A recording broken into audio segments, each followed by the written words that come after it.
Zombie इंसान को खाने लगता है। एक इंसान, एक जिंदा लाश, एक राक्षस, इसके अनेक नाम हैं। पर क्या ज़ॉम्बीज रियल में एग्जिस्ट करते हैं?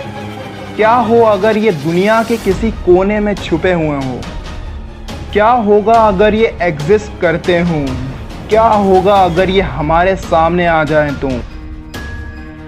क्या होगा अगर ज़ॉम्बीज एपोकलिप्स जैसा वायरस हमारी दुनिया में फैल जाए तो?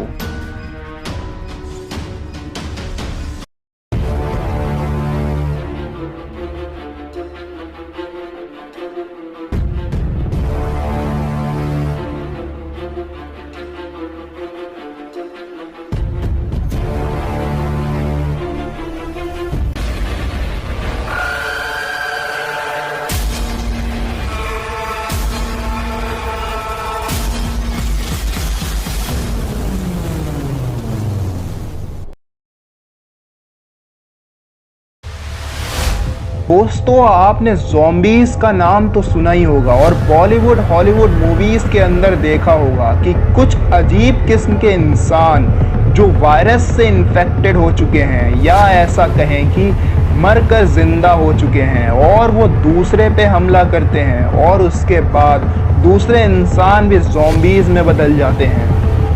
खैर छोड़ो, ये सब मैं आपको फिल्मी ज़ॉम्बीज़ के बारे में नहीं बताऊंगा, बल्कि मैं आपको रियल ज़ॉम्बीज़ के बारे में बताऊंगा।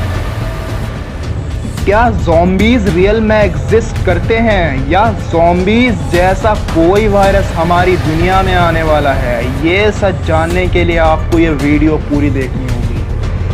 ज़ॉम्बी, ये वर्ड हाइटियन लोक कथाओं में से आया है। कहते हैं कि इन कथाओं के अंदर किसी इंसान की लाश को दोबारा जीवित किया जा सकता है और ये सब काले जादू की वजह से संभव हो पाता है।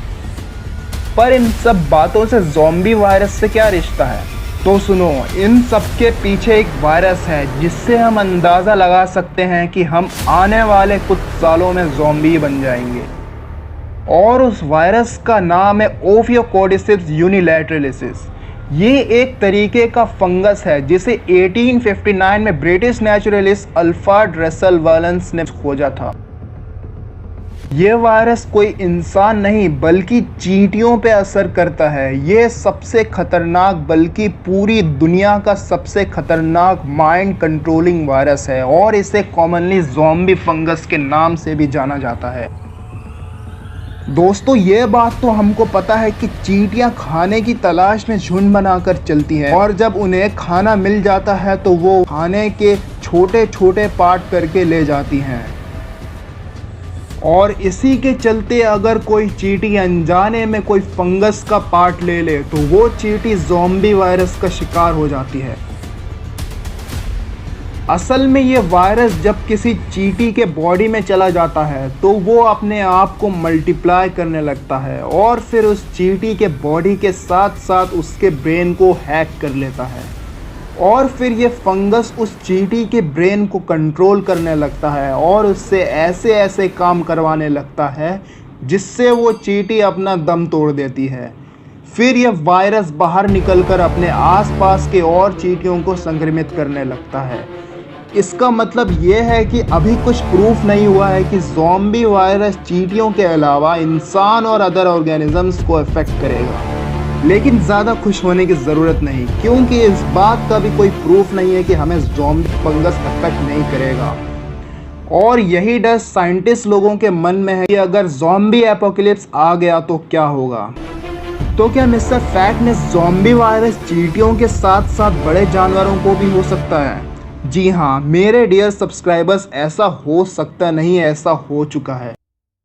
दरअसल 2 साल पहले ज़ॉम्बी वायरस जैसी खतरनाक और माइंड कंट्रोलिंग डिजीज अमेरिका और कनाडा के राज्यों में आ चुकी थी और ये वायरस डियर्स यानी हिरणों को अफेक्ट करता है और इस वायरस का नाम है ज़ॉम्बी डियर वायरस।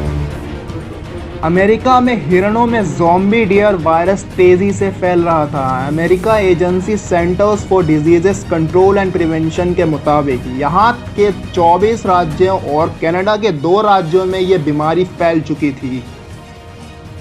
कहा जाता था कि हिरन प्रजाति के जानवर में होने वाली इस बीमारी के कारण वो अपने दिमाग का कंट्रोल खो बैठे थे और ये वायरस उन हिरनों के साथ वैसा ही सब कराता था जैसे ज़ॉम्बी फंगस चींटियों को अफेक्ट करता है। इसलिए यहाँ के अथॉरिटी को कुछ गाइडलाइन जारी करनी पड़ी थी। इन सब बातों से हमें ये पता चलता है कि हमें हमेशा अलर्ट रहना चाहिए।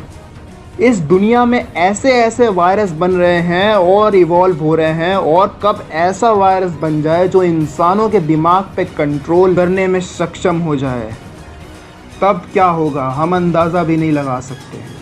मान लो ऐसा कोई वायरस हमारे ऑक्सीजन में इवॉल्व हो जाए और हम ज़ॉम्बीज़ में तब्दील हो जाएं, तब हम क्या करेंगे, क्या करने वाले हैं, क्या कर सकते हैं, ये तो हम भी नहीं जानते।